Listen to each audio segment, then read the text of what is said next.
والفجر وليال عشر والشفع والوتر والليل إذا يسر هل في ذلك قسم لذي حجر ألم تر كيف فعل ربك بعاد إرم ذات العماد التي لم يخلق مثلها في البلاد وثمود الذين جابوا الصخر بالواد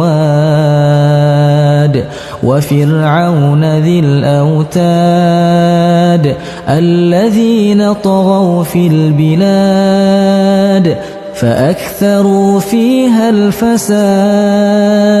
فصب عليهم ربك سوط عذاب إن ربك لبالمرصاد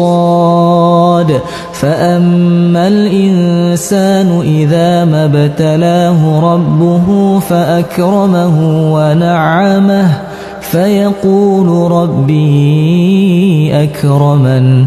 وأما إذا ما ابتلاه فقدر عليه رزقه فيقول ربي أهانن كلا بل لا تكرمون اليتيم ولا تحاضون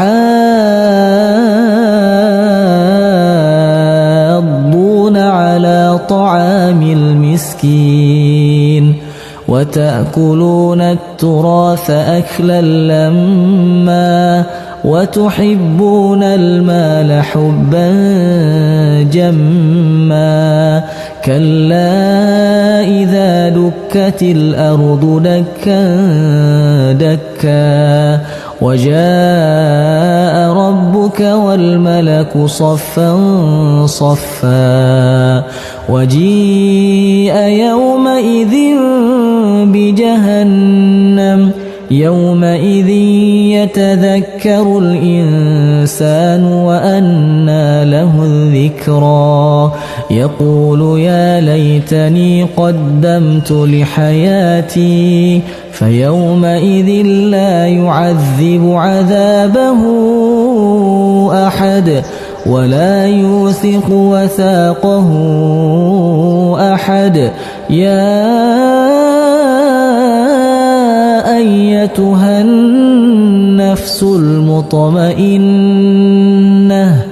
ارجعي إلى ربك راضية مرضية